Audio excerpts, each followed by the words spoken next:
सूरज की सुनहरी किरणें घने जंगल के ऊंचे ऊंचे पेड़ों के बीच से छनकर धरती पर पड़ रही थी। पक्षियों की मधुर चहचहाहट से पूरा जंगल गूंज रहा था। नदी का साफ पानी धीरे धीरे बह रहा था और रंग बिरंगे फूलों की खुशबू हवा में घुली हुई थी। यह कोई साधारण जंगल नहीं था। यहाँ रहने वाले अधिकांश जानवर एक दूसरे की मदद करते थे, लेकिन इस जंगल की सबसे खास बात थी दो दोस्तों की अटूट दोस्ती। एक था जंगल का बहादुर शेर शेरू और दूसरा था उसका सबसे प्यारा दोस्त दयालु और मेहनती भालू मोती। पूरा जंगल उनकी दोस्ती की मिसाल देता था। अरे शेरू, देखो, आज मुझे जंगल के सबसे पुराने पेड़ पर बहुत मीठा शहद मिला है। मैंने सोचा अकेले खाने से अच्छा है कि हम दोनों मिलकर खाएं। मोती, तुम सच में बहुत अच्छे दोस्त हो। तुम हर बार मेरी पसंद का ख्याल रखते हो। दोस्तों के बीच मेरा तेरा कैसा? जो मेरा है वो तुम्हारा भी है। शेरू भाई, मोती भैया, जल्दी चलिए, जल्दी। क्या हुआ चीकू, तुम इतने परेशान क्यों हो? नदी के पास एक हिरन का बच्चा गहरे गड्ढे में गिर गया है। उसकी माँ बहुत रो रही है। चलो शेरू, एक पल भी देर नहीं करनी चाहिए। तीनों दौड़ते हुए उस गड्ढे के पास जाते हैं जहाँ हिरन का बच्चा फंसा हुआ है और हिरनी जोर जोर से चिल्ला रही है। कोई मेरे बच्चे को बचा लो, कृपा करके उसे बचा लो, वो इस गहरे गड्ढे में फंस गया है। घबराइए मत, हम उसे सुरक्षित बाहर निकालेंगे। मैं नीचे पहुंचने की कोशिश करता हूँ। शेरू, थोड़ा सहारा चाहिए। छोटे दोस्त, डरना मत, मोती भैया तुम्हें ऊपर ले आएंगे। आप तीनों ने मेरे बच्चे की जान बचा ली। मैं आपका ये एहसान कभी नहीं भूलूंगी। जंगल में हम सब एक परिवार हैं। एक दूसरे की मदद करना हमारा कर्तव्य है। थोड़ी देर बाद जंगल का सबसे बुजुर्ग हाथी गजराज वहाँ पहुँचता है। आज तुम तीनों ने साबित कर दिया कि ताकत से बड़ी चीज है एकता और दोस्ती। गजराज दादा, हमने तो सिर्फ अपना कर्तव्य निभाया है। याद रखना बच्चों, जंगल की सबसे बड़ी शक्ति किसी एक जानवर की ताकत नहीं होती, बल्कि सबका मिलकर रहना होता है। हम हमेशा यही कोशिश करेंगे दादा। और याद रखना, सच्ची दोस्ती की परीक्षा अच्छे दिनों में नहीं, बल्कि कठिन समय में होती है। घनी झाड़ियों के पीछे से भेड़िया कालू ये सब देख रहा है। उसके चेहरे पर जलन साफ दिखाई देती है। पूरा जंगल बस शेरू और मोती की ही तारीफ करता रहता है। आज एक हिरण के बच्चे को बचाया तो जैसे ये जंगल के राजा बन गए। अगर इन दोनों की दोस्ती टूट जाए तो पूरा जंगल कमजोर हो जाएगा और फिर इस जंगल पर राज करेगा सिर्फ कालू।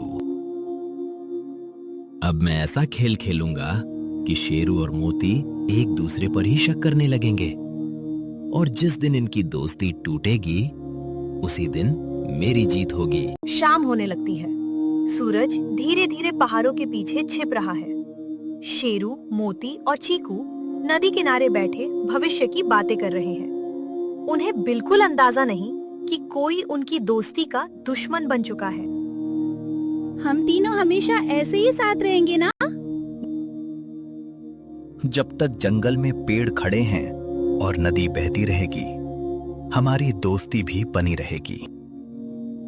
दोस्ती की ये कसम बहुत मजबूत थी, लेकिन उन्हें नहीं पता था कि आने वाले दिनों में उनकी दोस्ती की सबसे कठिन परीक्षा होने वाली है। अगली सुबह जंगल में हल्की हल्की ठंडी हवा चल रही थी।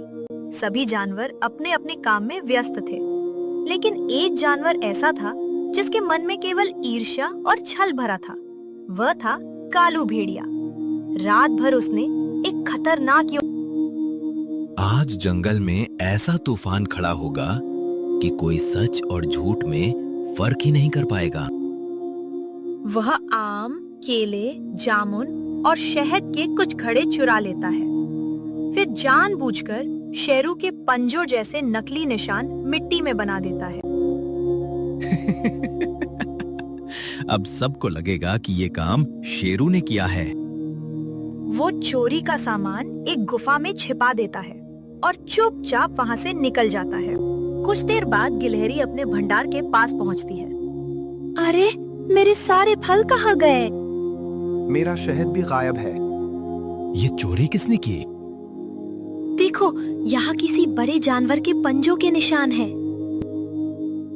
ये तो बिल्कुल शेरू के पंजों जैसे लग रहे हैं। सभी जानवर हैरान रह जाते हैं। शेरू और मोती वहाँ पहुँचते हैं। क्या हुआ? सब इतने परेशान क्यों हैं? शेरू काका, हमारा सारा खाना चोरी हो गया। और ये देखो, तुम्हारे पंजों के निशान। शेरू निशानों को देखकर चौंक जाता है। ये कैसे हो सकता है? मैंने किसी का कुछ नहीं लिया। लेकिन सबूत तो तुम्हारी तरफ इशारा कर रहे हैं। बस, मुझे अपने दोस्त पर पूरा भरोसा है। शेरू ऐसा कभी नहीं कर सकता। हर दिखाई देने वाली चीज सच नहीं होती। पहले पूरी बात पता करनी चाहिए। धन्यवाद दोस्त। जब सब मुझ पर शक कर रहे हैं, तब भी तुमने मेरा साथ नहीं छोड़ा। सच्ची दोस्ती भरोसे पर टिकती है, अफवाहों पर नहीं।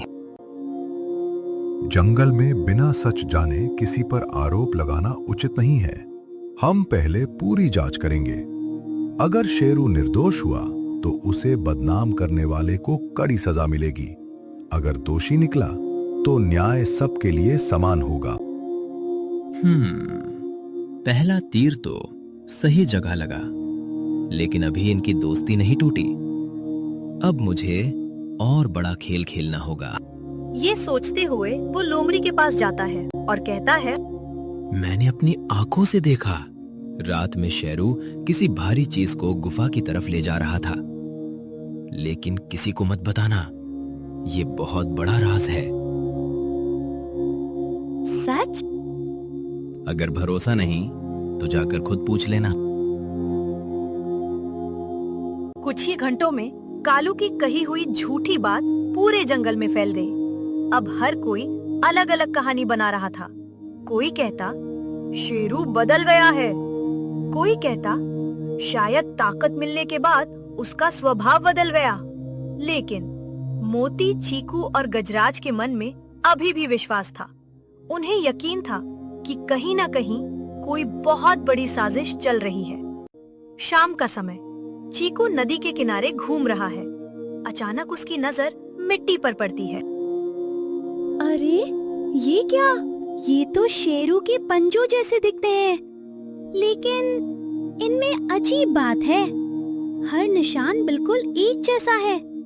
ऐसा तो तभी हो सकता है जब किसी ने इन्हें जानबूझकर बनाया हो।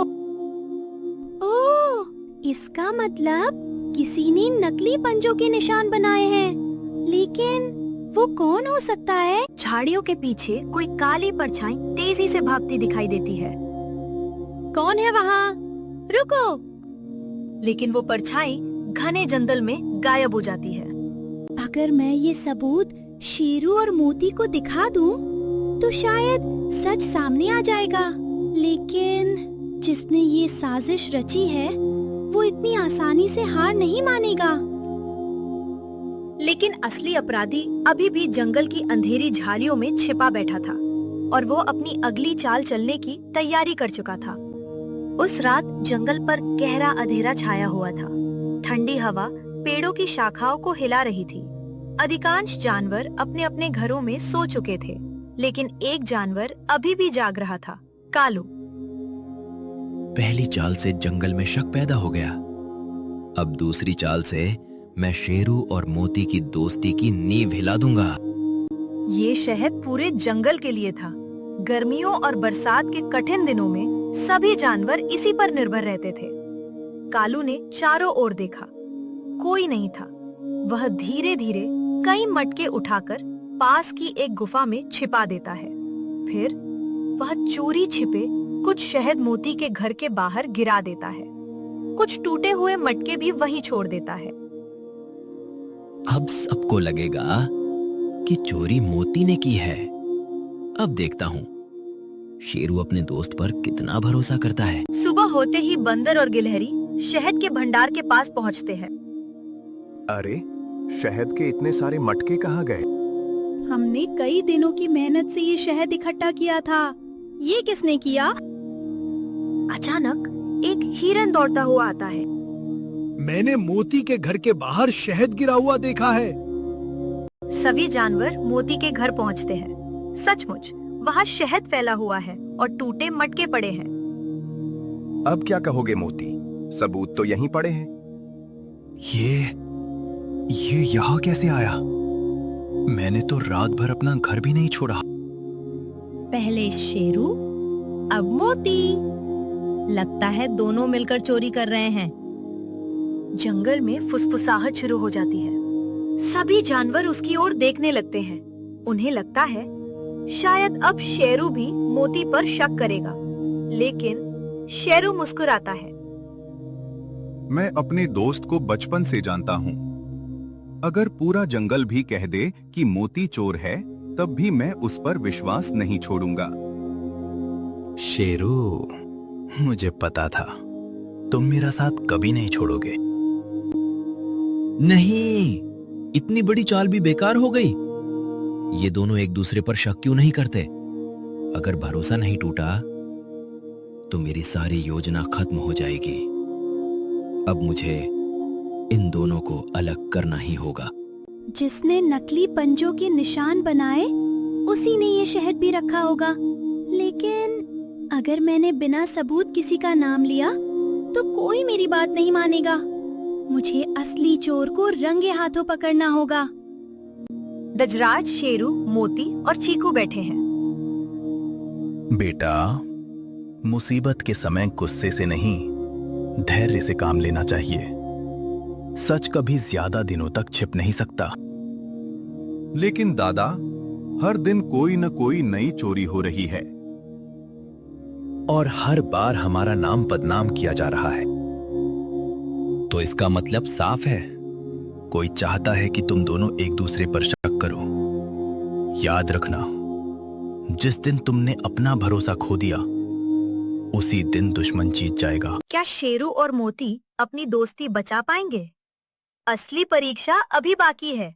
क्या दोस्ती की कुर्बानी रंग लाएगी? इसका जवाब मिलेगा पार्ट 2 में। तो वीडियो को लाइक करें, चैनल सब्सक्राइब करें और देखें पार्ट 2।